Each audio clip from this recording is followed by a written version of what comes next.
It was 1983, the peak of the Cold War. The world was divided by fear, power, and oceans of silence. Far below the North Atlantic, a single U.S. Navy submarine, USS Scorpion, cut through black water like a silent predator. Its steel body groaned under pressure, surrounded by endless dark.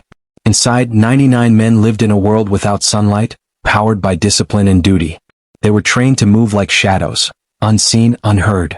4 weeks, they had been tracking Soviet activity near the Giuk Gap, the narrow passage between Greenland, Iceland, and the United Kingdom, the most dangerous naval choke point on Earth.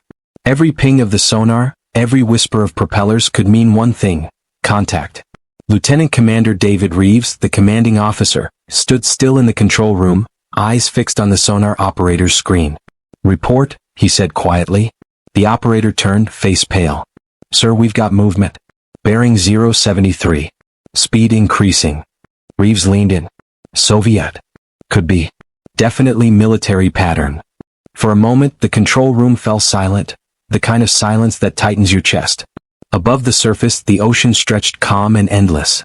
But beneath, 2 machines of war had begun a deadly dance. One hunter, one hunted. For the Americans, this wasn't just another patrol. Intelligence had reported that the Soviets were testing a new destroyer equipped with advanced sonar, capable of detecting submarines at unprecedented depths. If that destroyer found them, the Scorpion wouldn't stand a chance. "Reduce speed," Reeves ordered. "Rig for silent running." Engines quieted. Crew members moved like ghosts. Even a dropped wrench could give away their position. The Cold War wasn't fought on battlefields, it was fought in shadows, in codes, and in the deep. Every captain knew one mistake could start World War III. As the minutes passed, sonar picked up another sound, a rhythmic pulse, growing louder. "Contact confirmed. It's a Soviet Udaloy-class destroyer. And sir, it's closing in fast." Reeves stared at the sonar screen, a glowing circle of tension. "Why are they heading straight toward us?" one officer whispered. Reeves replied coldly, "Because they know we're here." He was right. Somewhere above them, the Soviet destroyer Severomorsk had locked onto faint sonar echoes. Its captain, Nikolai Sidorov, was a legend in the Soviet fleet, sharp, calm, and ruthless. He had one mission: expose and drive away any American submarine operating near Soviet waters. For Sidorov, this wasn't just a hunt. It was a message to the world that the Soviet Navy ruled the deep. Back in the U.S. submarine, the pressure was building, literally and mentally. The crew had to stay quiet for hours. Sweat rolled down faces, eyes fixed on gauges. The temperature inside rose and oxygen levels thinned. But no one dared to speak above a whisper. Reeves finally said, "We dive deeper. Below thermal layer. Let's disappear." The submarine began to descend, 200, 300, 400 meters. The hull moaned under the pressure. Every man could feel it, like the sea itself was trying to crush them. At 500 meters, the sonar pulse faded slightly. They were hidden, for now. Reeves exhaled slowly. "Hold position. Let's wait this out." But the ocean had other plans. Suddenly, the sonar operator froze. "Sir." Multiple screws detected. The destroyer's dropping sonar buoys. Reeves' stomach tightened. "They're flushing us out." Each buoy sent sonar waves deep into the water, hunting for the smallest vibration. If even one detected them, their location would be exposed instantly. The destroyer captain's voice echoed in Sidorov's mind, "Find them. Don't let the Americans escape." And so began a silent war. No missiles, no explosions, just the deadly patience of 2 men beneath the same sea, each waiting for the other to make the first move. The USS Scorpion had gone dark, its crew holding their breath, suspended between survival and discovery. Somewhere above them, the destroyer prowled like a shark circling its prey. And deep within the metal corridors of the American sub, one thought haunted every man aboard. If they find us, no one will ever know what happened. The deep was quiet again. But the war, the real war, had just begun. The hunter becomes the hunted. The USS Scorpion hung motionless in the black silence of the Atlantic, nearly half a kilometer below the surface. Every light was dimmed, every system throttled down to the bare minimum. It was as if the submarine itself was holding its breath. Lieutenant Commander David Reeves stood beside the sonar operator, eyes locked on the flickering green display. The operator's hand trembled slightly as he adjusted the dial. "Sir," he whispered, "the destroyer is still sweeping. They've deployed at least 8 sonar buoys in a grid formation." Reeves didn't blink. "They're serious. They think we're still up there." A small comfort, but not enough. One wrong sound, one thermal current shift, and their position would light up on Soviet radar like a flare in the dark. The hum of the reactor was faint, a heartbeat in the deep. Every man on board could feel the weight of the sea pressing against the hull, like the world was trying to crush them back into silence. "Helm," Reeves said softly. "Bring us 5 degrees to port. No more than 2 knots." Slowly the submarine began to crawl sideways. The idea was to slip away under the noise of the buoys, using the cold currents as camouflage. But far above, Captain Nikolai Sidorov wasn't fooled. On the bridge of the Severomorsk, he stood staring at his radar screen, jaw tight, cigarette smoke curling through the red glow of emergency lights. "American subs don't vanish," he muttered. "They hide. And when they hide, they move slow." He turned to his sonar chief. "Deploy towed array. Sweep the lower layers. They're deeper than you think." The chief hesitated. "Comrade Captain, if they're below the thermocline." Sidorov cut him off. "Then we make the thermocline irrelevant." Moments later, the destroyer's engines roared as it slowed, then released a long tail of sonar sensors trailing hundreds of meters behind it, a massive ear stretching into the dark. Inside the Scorpion, a faint ping echoed through the hull, one so low it was almost inaudible. The crew froze. The sonar operator swallowed hard. "Sir, low-frequency sweep. They're using the towed array." Reeves's voice dropped to a whisper. "Damn it. They're not guessing anymore." The Soviets were changing the rules of the game. The destroyer was no longer searching above, it was listening below, deep where the Americans hid. Reeves knew they couldn't outrun it. The Severomorsk had more speed, more sonar power, and surface support nearby. But he also knew something the Soviets didn't: how to turn the ocean itself into a weapon. "Engineering," Reeves said into the intercom, "prepare for maneuver Delta Echo. We'll use the canyon." The Scorpion had been operating near a deep underwater trench, a place where sonar echoes got trapped and twisted. A natural blind spot. If they could reach it, they could vanish. But to get there, they had to cross open water, directly under the destroyer's sensors. Reeves closed his eyes for a second. "Helm all ahead 1/3. Down angle 10 degrees. Take us to 650 meters." The hull creaked like an old ship in a storm. Men gritted their teeth. Sweat glistened on foreheads. "Pressure's rising," the chief engineer warned. "Hold her steady," Reeves said. At that depth, one crack in the hull could mean instant death. Still, the Scorpion kept descending deeper and deeper into blackness. On the Soviet bridge, Sidorov's sonar picked up something, faint, ghostly, but real. "Contact. Bearing 081, depth 600 meters," the sonar chief shouted. Sidorov's lips curved into a thin smile. "Got you." He barked orders. "Ready RBU launchers. Drop depth charges, pattern 4x4. The destroyer shuddered as metal canisters dropped from its sides, plunging into the ocean like falling stars. Seconds later, deep below, the sonar operator on the Scorpion heard it, the unmistakable rush of descending weapons. "Sir, they're dropping charges. Brace for impact," Reeves yelled. A deafening explosion tore through the water. The shockwave hit like a sledgehammer. Lights flickered. Tools clattered. One crewman was thrown across the control room, his head striking a console. "Damage control," Reeves roared. "Report. Minor flooding in Section 3. No breach. Hold it together, men." Another explosion. Then another. Each one closer than the last. Reeves gripped the console until his knuckles turned white. The submarine groaned under the fury of the sea, but somehow, it held. Then silence. The last echo faded. Only the hum of the reactor remained. Reeves looked at his men. Their faces were pale but determined. "They think they got us," he said quietly. "Let's make them believe it." And with that, the Scorpion went completely dark, shutting down everything but life support. To the Soviets above, it would look like wreckage, a kill confirmed. But in the darkness below, the Americans were very much alive. They had just become ghosts. Into the abyss. The Scorpion drifted in absolute silence. Systems were down, lights dimmed to emergency glow. Every man aboard could hear only the creak of the metal hull and the slow, steady thump of his own heartbeat. For the Soviet destroyer above, the American submarine had simply vanished, swallowed by the black. Captain Nikolai Sidorov stood on his bridge, scanning the radar with narrowed eyes. "Any return?" "Nothing, Comrade Captain." No sound, no movement. Sidorov exhaled, leaning against the chart table. "Then we did it. Mark the kill position." But deep below, Lieutenant Commander David Reeves wasn't dead. He stood in the dark control room, voice steady despite the tension in the air. Engineering status. The reply came through static. Reactor at 40%, cooling stable. Hull integrity holding. Good. Let's stay dark another hour. Make them believe we're gone. Reeves looked around at his crew, exhausted, drenched in sweat, but alive. He nodded once, a silent promise that he wouldn't let the sea take them. For now, the Scorpion was a phantom. As minutes turned to hours, the Soviet destroyer began to move away, sweeping north toward deeper water. The sonar pings grew faint, then vanished completely. Reeves finally spoke. All right. Bring us back to power, minimal lights. Helm, prepare to ascend 50 meters. The submarine slowly came back to life, glowing dials and screens flickering to color. Men breathed easier. But the mission wasn't over. They were still deep inside contested waters, far from safe zones. We're not running home yet, Reeves said. We're heading for the trench.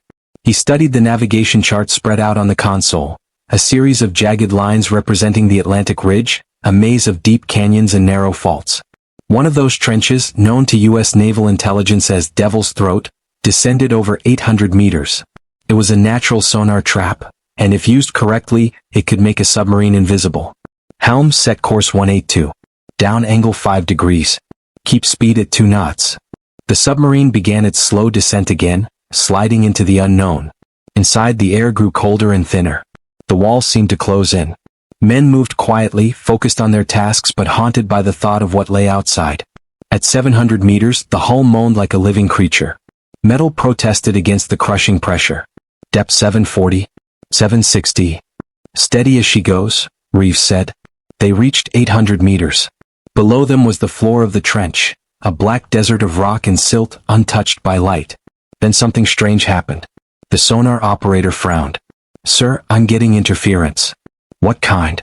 Echo distortion. Bouncing off the walls. It's like the ocean's folding in on itself. Reeves smiled faintly. That's exactly what we want. Inside the trench, sound didn't behave normally. It bent, twisted, and reflected endlessly. A submarine could sit there for days, and no sonar on Earth could separate it from the noise of the sea. For the first time in 48 hours, the Scorpion was truly safe. But not everyone felt at ease. In the mess hall, 2 crewmen sat in silence. Think they'll come back? One asked quietly. Oh, the Russians. Yeah. The other man shrugged. Maybe. But if they do, they'll never find us. Reeves, sitting alone in the control room, wasn't so sure. He knew Sidorov. They'd studied his tactics, his ruthlessness. He wasn't the kind of man to accept a mystery at sea. And sure enough, far above, Captain Sidorov wasn't celebrating. He stood on the deck of the Severomorsk, staring at the gray horizon. The ocean looked peaceful, but something inside him churned. No wreckage. No oil. No debris, he said to his executive officer. That's not how submarines die. Perhaps the depth charges broke her apart below the thermocline. Sidorov shook his head. No. Americans build their boats too strong for that. He turned ice cold. Plot a grid. We'll sweep the trench. Back below, the Scorpion's sonar picked up something faint, distant propeller noise. Reeves leaned in. That can't be them, can it? The operator nodded grimly. They're coming back, sir. And they're bringing friends. Reeves stood silent for a long moment. The faint hum of enemy ships echoed through the black abyss. Multiple signatures this time. They're sweeping in formation, he muttered. They know where we went. He straightened up. All hands, quiet state. No talking, no movement. We're about to disappear for real. The crew obeyed. Systems dimmed again. Lights faded. The sub became part of the trench, a ghost of steel and silence. But in the hearts of the men aboard, one question lingered like a shadow. How long can you hide from something that never stops hunting? Above them, Soviet destroyers began their descent pattern. 3 ships in a triangle, pinging the sea like hammers striking the dark. The hunt wasn't over. It had only changed shape. The sound of fear. The ocean had become a battlefield of sound. From the depths of the trench, the crew of the Scorpion could feel the rhythmic pulse of enemy sonar, a deep, rolling thump that shook the air in their lungs. Each ping echoed off the canyon walls, multiplying until it was impossible to tell where it had come from. Inside the control room, the lights were off again. Men spoke in whispers. The temperature had dropped. Condensation formed on the cold metal pipes. Lieutenant Commander Reeves stood still, eyes fixed on the sonar display. It glowed faintly in the dark, showing the outlines of the trench and 3 bright arcs, the Soviet destroyers. "They're fanning out," the sonar chief murmured. Reeves nodded slowly. "A search triangle. They're combing every layer." The Soviets were clever, moving in a staggered pattern, taking turns blasting sonar pulses through the deep. The sound waves slammed into the trench like invisible explosions. The Scorpion shuddered with each hit, its hull singing with ghostly vibration. "Sir," one of the young officers whispered, "if they get closer, won't their active sonar bounce straight off our hull?" Reeves answered without turning. "That's the point of the canyon. The echoes confuse them. But if we move, if we make even one sound..." He let the sentence fade. Everyone knew the end of it. Far above, on the Soviet flagship Severomorsk, Captain Nikolai Sidorov was back at his post, staring into the sonar screens as though he could will the ocean to reveal its secrets. "Report. No contact, Comrade Captain. We're sweeping grid 301. Sidorov tapped the console. "Again. Increase power. I want every decibel we can push." The sonar chief hesitated. "At that range, sir, we could create false echoes." "Good," Sidorov said coldly. "Let the sea lie to us. Somewhere in those lies is the truth." His officers exchanged glances. They knew their captain's obsession. He had once lost a ship to an American submarine years ago in the Barents Sea. Ever since, he had sworn he'd never be fooled again. Back below, the Scorpion's sonar operator flinched as the destroyer's pings grew louder, sharper. "Sir, their active range just increased by 30%. Reeves frowned. "They're overdriving their equipment. They'll hear ghosts, maybe even us." He made a decision. "Helm, adjust trim ballast. No thrusters. Just weight shift. I want us drifting deeper into the canyon, slow as gravity allows." The submarine began to sink again, millimeter by millimeter, disappearing further into the black fold of the trench. Then a sudden noise. A metallic clang echoed through the hull, sharp and unnatural. Every head snapped around. What was that? Section 5 reporting, sir. A loose wrench fell during ballast adjustment. Reeves's face went pale. Dear God. He rushed to the sonar station. Listen. Do they react? The operator's eyes widened. Sir. One of the destroyers just changed course. On the Soviet ship, the sonar chief turned to Sidorov. Contact bearing 196. Depth uncertain, but it's faint. Could be debris. Sidorov smiled. Or could be the American. Drop sonar buoy pattern Charlie. Within minutes, the destroyer deployed another series of buoys, each one descending through the water, emitting tight sonar pulses. The sound stormed through the canyon, bouncing off rock, metal, and water. Reeves listened, silent, jaw tight. We can't stay here anymore. They'll map this trench inch by inch. He turned to his executive officer. It's time for Plan Delta. The XO stared at him. Sir. That's a last resort maneuver. I know, Reeves said quietly. But it's either that, or we die down here. Plan Delta. The maneuver no submarine captain ever wanted to use. It meant forcing the sub upward through the thermocline at full power, then slipping under the enemy fleet in their blind spot, hoping their sonar couldn't adjust fast enough to track the shift. It was suicide if mistimed. Perfect if executed flawlessly. Reeves walked to the intercom. All hands prepare for emergency ascent. Secure all equipment. Engineering ready, full reactor output on my mark. The crew moved quickly but quietly, strapping in, tightening harnesses, checking valves. Some men whispered silent prayers. Others just stared at the steel walls around them, knowing one wrong move would turn that steel into a coffin. Reeves took one last look at the sonar screen. The destroyers were close now, too close. On my mark, he said softly. 3, 2, 1. The Scorpion came alive. Engines roared to full thrust, the sudden surge of power shaking the hull. The submarine shot upward like a torpedo, cutting through layers of water and temperature, through the thermocline where sonar bent and broke apart. Above, the Soviet sonar screens exploded with noise, false echoes everywhere. The Severomorsk sonar chief shouted, multiple contacts. Bearing unclear. Depth fluctuating. Sidorov slammed his fist. Where is it? Where? But the Scorpion was already below them, silent, invisible, and free. In the control room, Reeves exhaled. Level off. Maintain speed. The crew cheered quietly, but Reeves raised a hand. Don't celebrate yet. They'll realize what we did, and they'll come hunting again. He looked at the depth gauge. They were now 400 meters below the surface, far from the trench but not far enough from danger. For a brief moment, the ocean was calm again. But the war beneath the waves wasn't over. Because Captain Sidorov wasn't a man who accepted defeat. He would follow them, into the dark, into the abyss, until one of them never surfaced again. The trap beneath the waves. The ocean above the Scorpion churned with fury. The Soviet destroyers had realized their prey was still alive. They weren't retreating anymore. They were hunting. Captain Nikolai Sidorov stood motionless on the bridge of the Severomorsk, eyes locked on the sonar display glowing like a phantom heart. His sonar officer stammered, "Sir, we lost the contact for nearly a minute." But it reappeared, faint, erratic. Bearing 173 descending again. Sidorov's eyes narrowed. He's clever. Using the thermocline to slip under our sensors. But he'll have to rise eventually. He lit another cigarette, smoke swirling around his scarred face. And when he does, we'll be waiting. He called to the communications officer. Signal the fleet. Formation Delta V.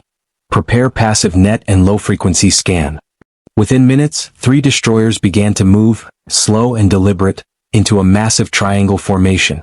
At its center, the Soviets would drop a web of sonar buoys tuned to low-frequency waves, capable of detecting even the faint hum of a nuclear reactor. It was a sound trap, invisible, vast, and inescapable. Far below, inside the American submarine, Lieutenant Commander David Reeves studied his sonar screen. The faint pulses of the destroyer's movement appeared like distant heartbeats in the dark. "They're changing pattern again," the sonar chief said quietly.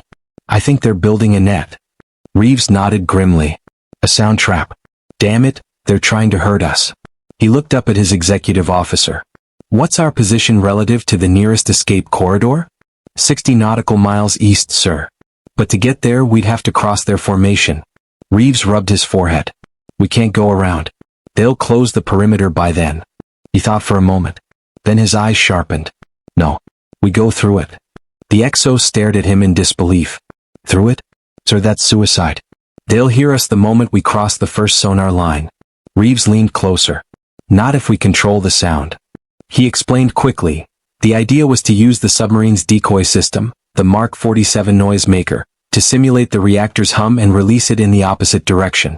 The destroyers would pick it up and chase it, buying them a narrow window to escape through the weakest point in the net. "Engineering," Reeves said into the intercom, "prepare decoy launcher. Program frequency matched to our reactor's signature." "Copy that, sir." The crew worked silently, hands moving fast. No one spoke of fear anymore. It was something they had already accepted. They just worked. Minutes later, the Mark 47 was ready. Tube loaded. Decoy armed. Reeves nodded. "Fire when ready." A dull thunk echoed through the hull as the decoy launched. The small capsule shot out into the water, sinking slowly before activating. Instantly, the sonar screen lit up with interference. A perfect replica of the Scorpion's sound signature appeared, in the opposite direction. Above, on the Soviet destroyer, the sonar officer shouted, "Contact reacquired. Bearing 225. It's moving west." Sidorov's lips curled into a sharp grin. "All ships converge. Full power." The destroyers turned like predators chasing blood in the water. Meanwhile, the real Scorpion drifted silently east, straight toward the gap in the net. Reeves whispered, "All ahead 1/3. Keep it steady. No noise above baseline." The sub glided through the blackness, past the first line of sonar buoys. Each one emitted a slow, rhythmic ping, and each time the sound rolled past harmlessly, distorted by the canyon currents. One buoy remained, the final line before freedom. Reeves held his breath. "Helm, hold depth. Pass under it." The sub descended, moving just meters beneath the buoy. For a moment, everything was still. Then, a metallic ping sharper than the rest. Reeves froze. The sonar operator's face went white. "Sir, the buoy signal just spiked. It caught our propeller wake." Reeves slammed his fist. "They've got us." Above, alarms erupted aboard the Severomorsk. Sidorov snapped to life. "New contact. Depth 400 meters heading east. That's the real one." He shouted into the radio. "All ships reverse course. Engage full pursuit." The Soviet fleet roared back toward the Americans, their sonar blasts now deafening, hammering through the sea. Inside the Scorpion, the sound was overwhelming. The hull vibrated. Loose bolts rattled. The XO yelled over the noise, "They're closing fast, sir." Reeves's voice cut through the chaos. "Then we make them chase ghosts again." He looked at his crew, exhausted, terrified, but unbroken. "We've come too far to die hiding," he said. "If they want a fight, we'll give them one." He turned to his communications officer. "Prepare active sonar. Let's show them where we are." The crew gasped. Active sonar was a death sentence, broadcasting their exact position. But Reeves had a plan, and it wasn't about survival anymore. It was about turning the trap inside out. The sound of war.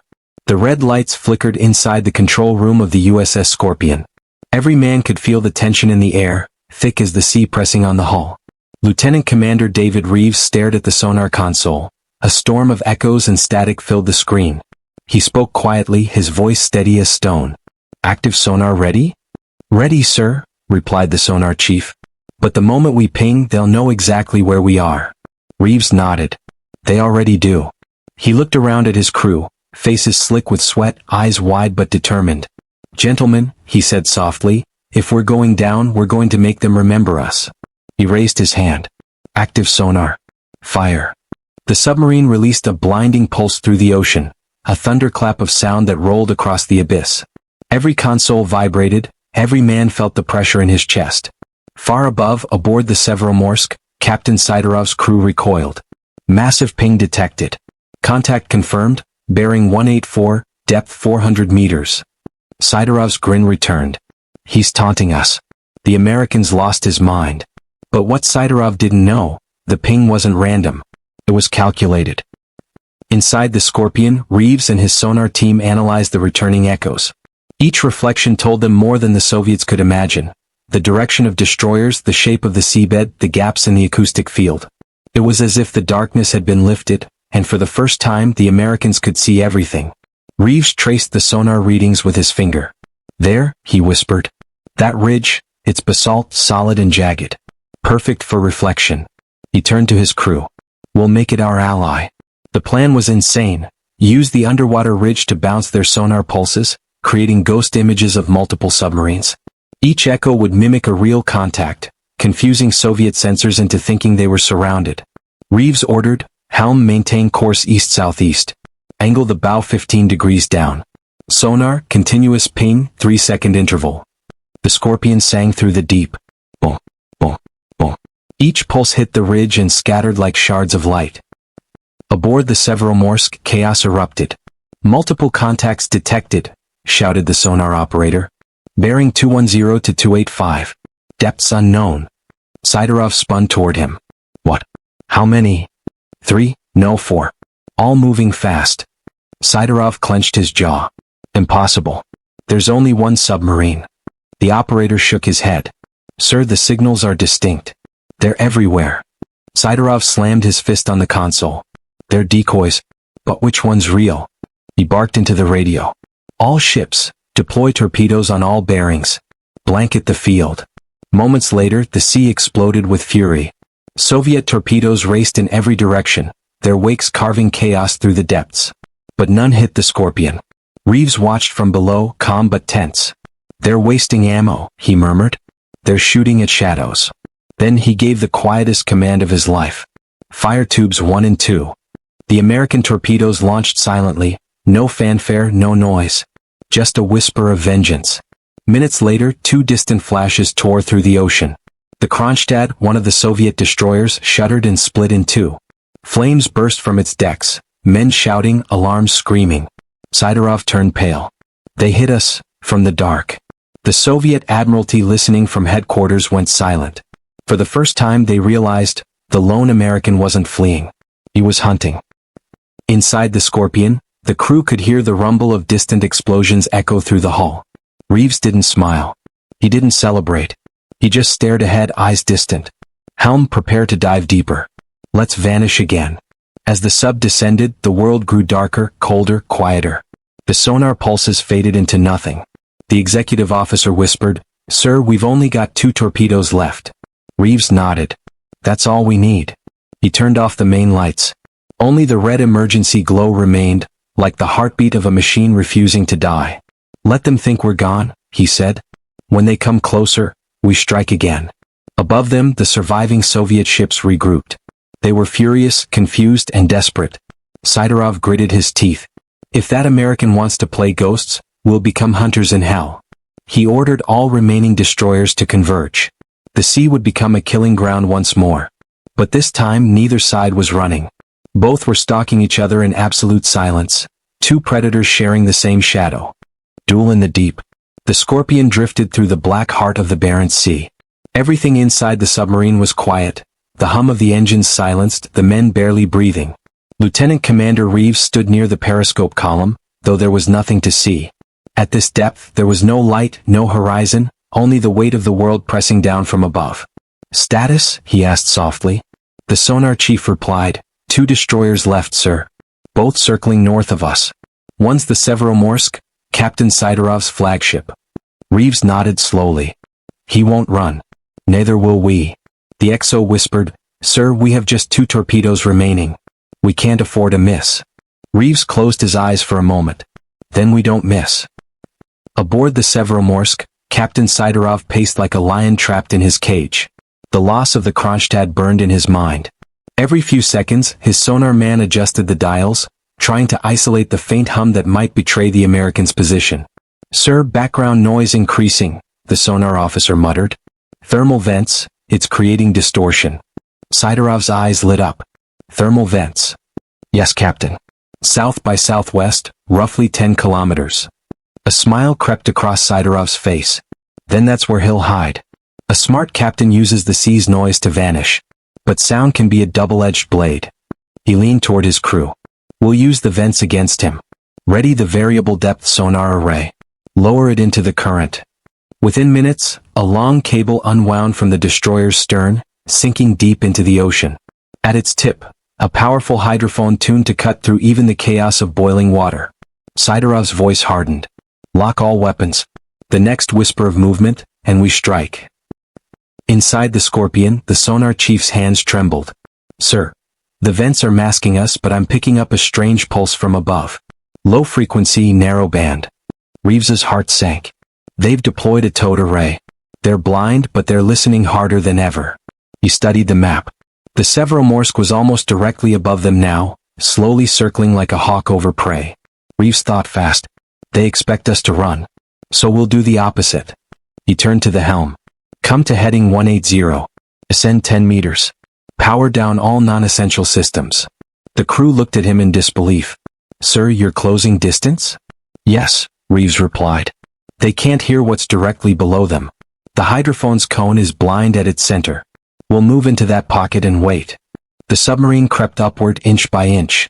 The hull groaned softly, every creak echoing like thunder in the men's ears. Then silence. They had slipped into the Severomorsk's acoustic shadow. The sonar chief whispered, "We're in their blind spot. They can't see us." Reeves allowed himself a small breath. "Prepare tube 3. Target, flagship." Above, Sidorov scanned his monitors. The contact had vanished. "Where is he?" he growled. "He was right there." "Lost signal, Captain."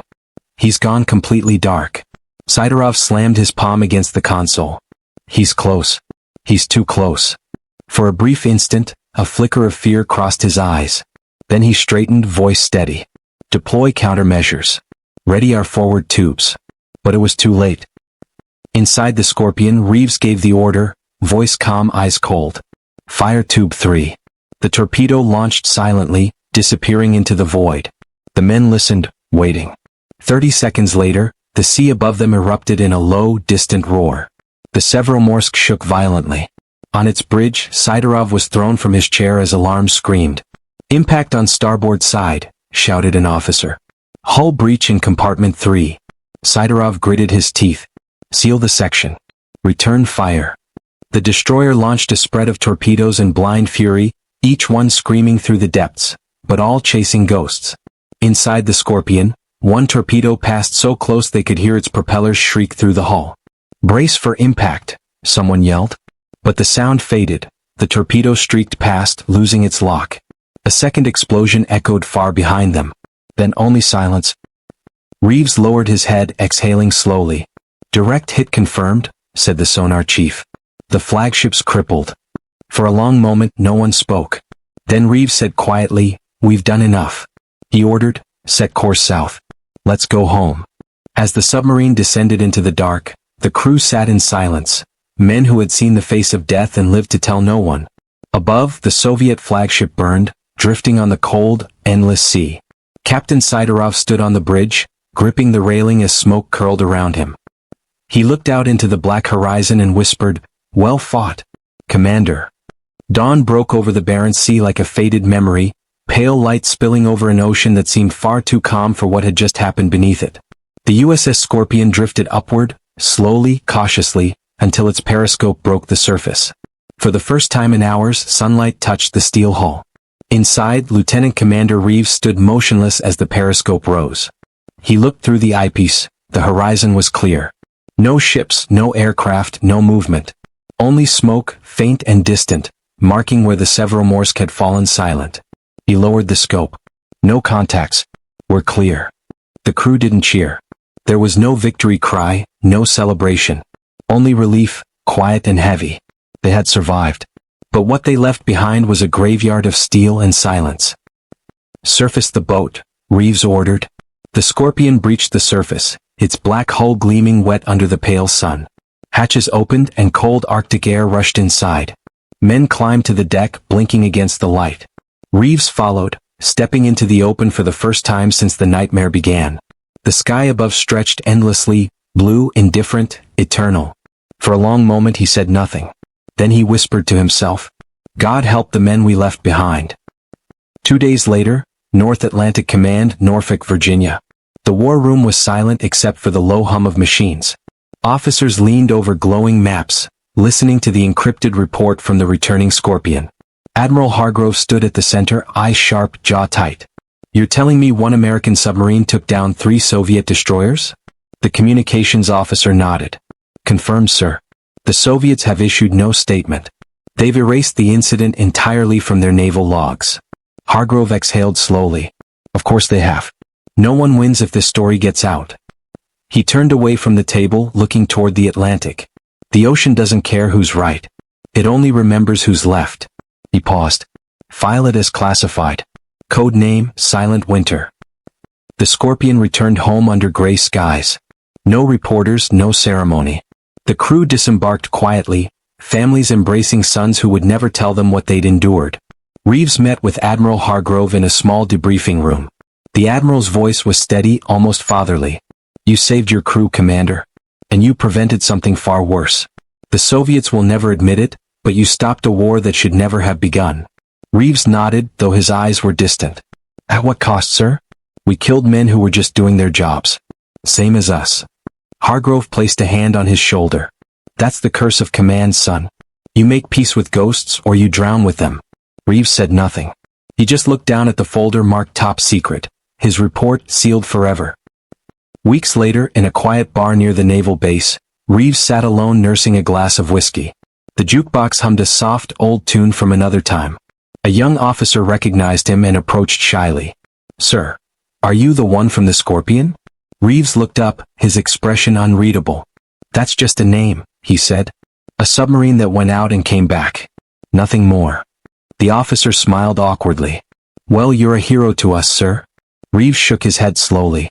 "Heroes make headlines. We made silence." He finished his drink and stood to leave. "If you ever find yourself out there, under miles of water, remember one thing." The young officer tilted his head. "What's that, sir?" Reeves looked toward the horizon through the window, the sea shimmering faintly in the distance. "The ocean never forgets." Then he walked out into the fading light.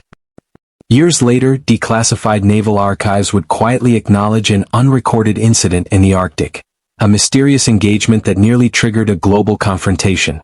The details were redacted, the names erased. Only a single note remained in the margin of the file. One submarine. Outnumbered. Outgunned. Never outclassed. And somewhere deep beneath the eternal waves, the wrecks of the Soviet destroyers still sleep in silence, watched over by the dark, endless sea. Because some wars aren't fought for victory. They're fought to remind the world what happens when men forget how close peace and destruction truly are.